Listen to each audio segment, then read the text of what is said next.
ने बड़ी कृतज्ञता के साथ और विनम्रता और प्रेम के अधिकार के साथ मुझे कहा कि मैं आपसे बोल रहा हूं, लेकिन मैं थोड़ा विलंब से बोल रहा हूं। मुझे मन में थोड़ी दुविधा भी है कि आपके कार्यक्रम बने होंगे, लेकिन मेरा ऐसा मानना है कि ये यात्रा गोदावरी से नर्मदा की यात्रा हम प्रारंभ कर रहे हैं। माँ अहिल्या की नगरी, जहां उनका जन्म हुआ, चौंडी से यात्रा प्रारंभ होकर नासिक त्र्यंबकेश्वर भगवान के आशीर्वाद के साथ ये यात्रा मां नर्मदा के किनारे महेश्वर में समापन होगी। तो कितना अच्छा हो कि आप वहां रहोगे। तो मैंने कहा दोनों कारण से मैं वहां जरूर रहूंगा। एक तो मां अहिल्या का आशीर्वाद हमारी सरकार को है, पूरे देश को है। मां अहिल्या के जीवन के प्रत्येक क्षण और प्रत्येक पल पे हमारे लिए ये एक दिन तो क्या, ये जीवन भी कुर्बान कर दें तो भी कम है वास्तव में सनातन संस्कृति के लिए। और देवेंद्र जी से भी मेरी मित्रता ऐसी है कि वो अधिकार के साथ जो कहे देवा भाई वहां सदैव हाजिर है, कोई तकलीफ नहीं। कितना अद्भुत लगता है आज के इस कार्यक्रम में माननीय डॉक्टर राधाकृष्ण विखे जी पाटिल।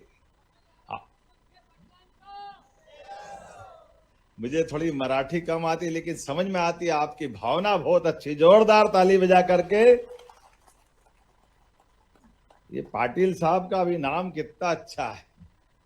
राधा भी है, कृष्ण भी है, अहिल्या माता की यात्रा भी है और पाटिल खुद भी है। जोरदार अभिनंदन, वाकई अद्भुत है। हमारे लिए ये जो दौर है सच में हमारे लिए आनंद का है। इसी मंच पर एक और मंत्री जिनने अभी अभी भाषण दिया, भाजपा के पूर्व अध्यक्ष, सरकार के मंत्री चंद्रशेखर बावनकुले जी, वाकई आपने बहुत अच्छे से विस्तार से बात कही। मेरे अभिन्न मित्र भी है और सुयोग्य नेतृत्वकर्ता भी। जोरदार अभिनंदन बावनकुले जी का भी। इस अवसर पर श्रीमंत युवराज यशवंतराव होलकर जी, आपका भी स्वागत, अभिनंदन। आपसे हमारी अतीत की विरासत से विकास की यात्रा का इतिहास जीवंत हो रहा है। यहाँ मंत्री माननीय जय कुमार रावल जी, आपका भी अभिनंदन। आपने कहा मैं आभार से काम चला लूंगा समय की कमी के कारण से। रावल जी, आपने बहुत अच्छा काम किया, आपका भी आभार। जोरदार अभिनंदन रावल जी का।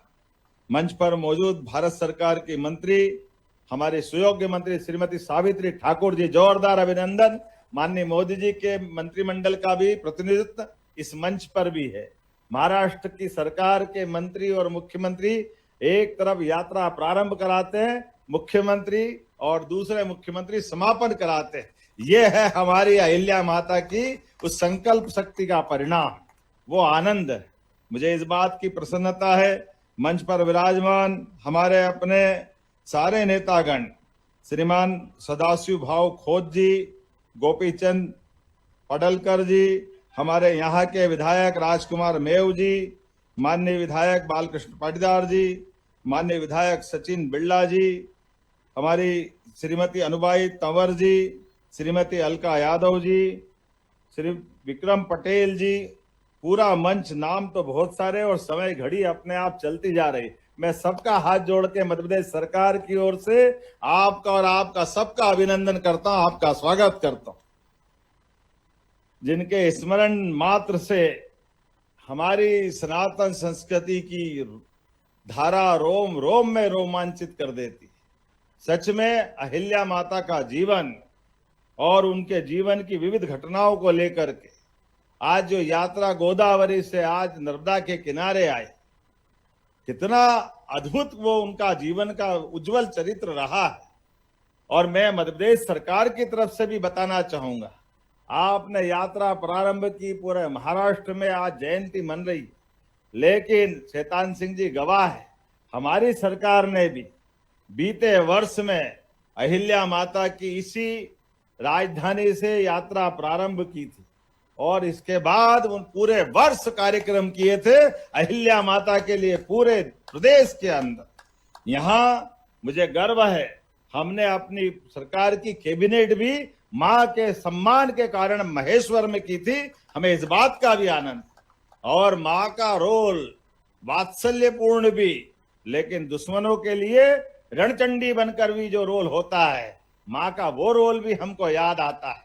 मुझे याद है उज्जैन से बढ़ने वाला पेशवा, उस काल के जो भी घटनाक्रम हुआ होगा, लेकिन युक्ति बुद्धि से माँ साहब ने उसका भी रास्ता निकाला। नारी शक्ति की सेना बना करके, युद्ध में सन्नद्ध होकर के, अपनी व्यवस्थाओं के बलबूते पर शासनकर्ता का रोल जो हो सकता है, सचमुच वह अहिल्या माता का रोल अद्भुत था। उस काल के लिए, उस समय के लिए जो अनुकूलता थी वो सब कुछ था। इतना इसलिए हमने दशहरे के दिन शस्त्र पूजन का काम इसी महेश्वर की धरती पे किया था, दशहरा यही मनाया था। इसके अलावा भी हमने अपने एक कैबिनेट जब यात्रा का समापन किया तो हमने इंदौर के राजवाड़े पे अहिल्या माता के नाम पर उनका एक कैबिनेट एक इंदौर में भी की थी, क्योंकि इंदौर का वर्तमान का जितना भी यश है, वैभव है, होलकर साम्राज्य की जो कीर्ति पताका फहराती दिखती है, वह अहिल्या माता ही उसके लिए हमारे लिए सदैव आदर्श रही और दुनिया के बीच। और जिस प्रकार से संयोग सुखद है, आज हम जहाँ मां नर्मदा के किनारे अहिल्या माता को याद कर रहे हैं, और सौभाग्य की बात है आज सवेरे बनारस गंगा के किनारे यशस्वी प्रधानमंत्री गंगा को नमन करते हुए अहिल्या माता निर्मित उस देवस्थान पर बाबा विश्वनाथ को प्रणाम कर रहे थे। ये सुखद संयोग है। सुबह भी अहिल्या माता, शाम के समय पे भी आनंद आता है। वाकई ये जो उनका जो योगदान है, अद्भुत योगदान है, वो भी उस काल में जिस काल में लोग डर रहे थे। वो काल मुगल सत्ता का काल था। हमारे देवालयों को नष्ट भ्रष्ट करने वाले लोग शासन में बैठे थे। और मुझे कहने में थोड़ी हिचकिचाहट तो है, लेकिन बड़ी बड़ी सत्ताएं उस समय भी थी, होलकर साम्राज्य से बड़ी बड़ी सत्ताएं, लेकिन मन का संकल्प अहिल्या माता का बड़ा था। मैं दोनों हाथ जोड़ के प्रणाम करता हूं उस गौरवशाली संस्कृति। राज्य थोड़ा भले ही छोटा हो सकता है, लेकिन मन हिमालय की एवरेस्ट की चोटी से भी ऊपर वाला था। वो गौरवशाली इतिहास जिसके कारण से उत्तर दक्षिण पूरब पश्चिम कौन सा देवस्थान बकाया होगा जहां अहिल्या माता ने उस स्थान को हमारी सनातन संस्कृति की गौरव और गरिमा का स्थान नहीं दिया हो। देवालय गगनचुंबी आसमान से बात करते हुए, घाट नदी के किनारे, जैसे माननीय हमारे अच्छे नेताजी ने कहा, मुझे मराठी तो कम आती लेकिन आपकी भावना समझ में आ रही थी। नदी से महानदी की यात्रा आपने बताई थी। मुझे इस बात की प्रसन्नता है, मध्य प्रदेश में हमारा उज्जैन हो, इंदौर हो, कई देवस्थान बता सकता हूं, ओंकारेश्वर का वर्तमान का देवस्थान हो, हर एक जगह अहिल्या माता के शिलालेख अपनी उज्जवल गाथा गाते हुए आज भी चीख चीख करके बोल रहे हैं कि हाँ, सनातन संस्कृति में ऐसी पुण्य श्लोक अहिल्या माता हुई जिन्हें सदैव हमको गौरवान्वित किया है। चाहे बद्रीनाथ, केदारनाथ, गंगोत्री, जमुनोत्री, रामेश्वरम, द्वारका, जहां नाम जाता, जहां ध्यान जाता है, हर एक जगह अहिल्या माता की तमाम प्रकार की जन सुविधाओं के बलबूते पर, और वो भी वित्त व्यवस्था भी इतनी अच्छी, वो निजी कोष से वो सारा काम कर रही, सरकार की व्यवस्था अलग और ये सिस्टम अलग। देवस्थान पे आस्था होना, श्रद्धा होना, लेकिन राज्य के प्रति भी उतनी निष्ठा होना। और इतना ही नहीं, अपने परिवार को वार दिया। परिवार में मुझे लगता है कि अहिल्या माता का जीवन वास्तव में परमात्मा ने हम सबको उनका क्षण क्षण जीने के समान जो उनने जिया, वो हमको जीवन भर आदर्श देता रहेगा।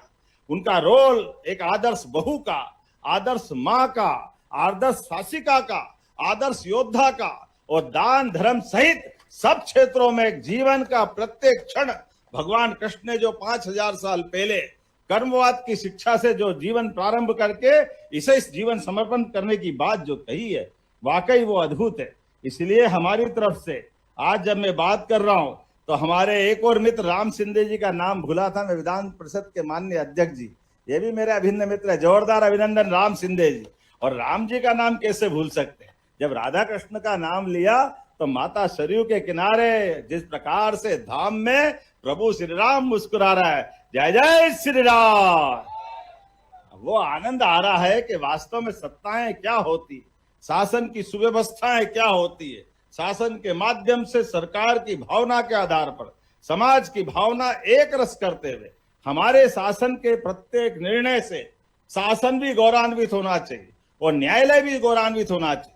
इसलिए वो अहिल्या माता का काल भी आज हम लघु रूप से विशाल दर्शन करने के लिए माननीय प्रधानमंत्री के माध्यम से जोरदार अभिनंदन करें। जब जैसे ही सुप्रीम कोर्ट ने फैसला दिया और हमने सबने देखा, हमारे समाज में हिंदू मुसलमान को तत्कालीन सत्ताधीशों वालों ने कितनी बार लड़ाने का प्रयास किया, भगवान राम के नाम पर भी। लेकिन समाज अगर शासनकर्ता कुशल है, शासनकर्ता की भावना शुद्ध है और शासन करने वाले की नीयत और नीति एक है, तो ये देश क्या दुनिया देख रही है कि भारत अपनी प्रगति भी कर रहा है, भारत अपने तमाम ऐसे उलझे सुलझे प्रश्नों को भी हल कर रहा है जो इतिहास में असंभव से असंभव माने जा सकते।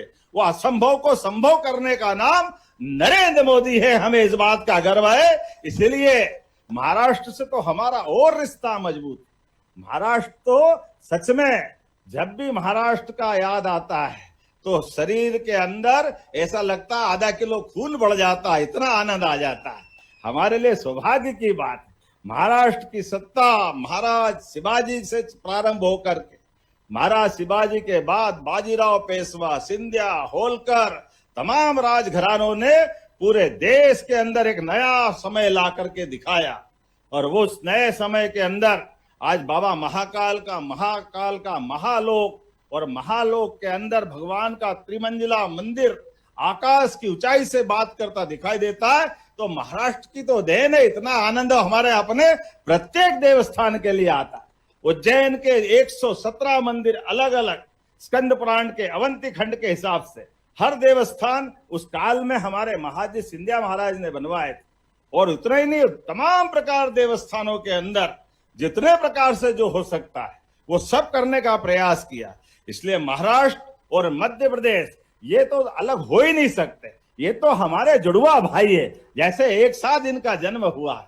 मैं आज के इस अवसर पर जब ये यात्रा यहाँ समापन हो रही, तो जब हमने अपनी कैबिनेट की थी, कई कामों को हाथ में लिया है। आज अगर थोड़ा सा ये हमारा रचना थोड़ी ऐसी बनी हुई है, नहीं तो यहाँ ये रोज माँ अहिल्या के नाम पर हम उनका लाइट एंड साउंड शो कराते हुए उनके जीवन का अतीत का सारा गौरवशाली पृष्ठ इस किले की प्राचीर से सबको बताने का प्रयास करते हैं। यही हमने अहिल्या लोक का भी निर्माण की घोषणा की, उसके टेंडर भी हो गए, ठेकेदार भी आ गए और बहुत जल्दी हम उसका भूमि पूजन करने वाले, जिसके कारण से अहिल्या माता के उस काल की घटनाओं को हम अपने प्रत्यक्ष रूप से भी अहिल्या लोक बनाकर दिखाने का प्रयास करेंगे। अभी अहिल्या माता की इस नगरी तक आने जाने के लिए चाहे इधर ओंकारेश्वर तरफ का रास्ता हो या बड़वाह तरफ का रास्ता हो, इस रास्ते को भी हम 4 लेन बनाने वाले हैं, ताकि 4 लेन के माध्यम से आने जाने का मार्ग सुगम हो जाए।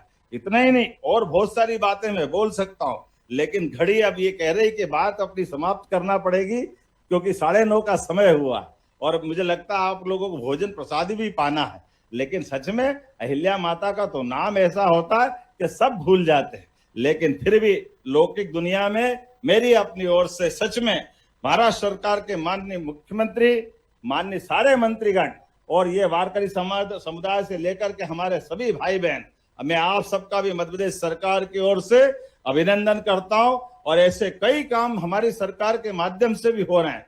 धार्मिक देवस्थान को लेकर के हेलीकॉप्टर सर्विसेज हमारी सरकार के द्वारा चालू की गई। धार्मिक दृष्टि से देवस्थान के अंदर सब सुप्रबंधन करने का काम हमारी सरकार ने किया। और एक रिश्ता और हमारा आपका है।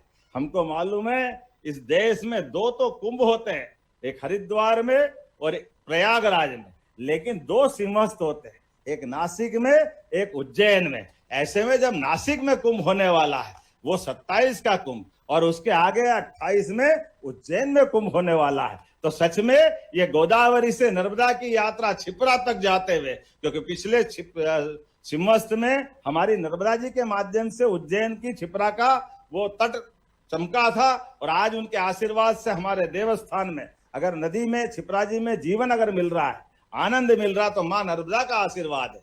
इसलिए ये यात्रा यहाँ खत्म नहीं हो रही, ये यात्रा उज्जैन तक जाएगी, आने सिंहस्थ तक जाएगी। अपनी तरफ से एक बार फिर मैं आपको सिंहस्थ की, आपके यहाँ के सिंहस्थ की बधाई देना चाहता हूँ, अभी से शुभकामना देता हूँ। और उज्जैन के सिंहस्थ में भी आप ऐसी यात्रा वापस अहिल्या माता के यहाँ से लाओगे, इसी अपेक्षा के साथ एक बार फिर आप सबका वंदन, अभिनंदन, बहुत बहुत धन्यवाद मेरे तरफ से। एक बार फिर आप सबका नमस्कार, और मेरे साथ जोरदार आवाज में बोलेंगे, अहिल्या महारानी की, महाकाल महाराज की, ओंकार महाराज की, नर्मदे क्षिप्रे महारानी की, गोदावरी महारानी की। बहुत बहुत धन्यवाद। बहुत बहुत धन्यवाद माननीय मुख्यमंत्री जी, आपके इस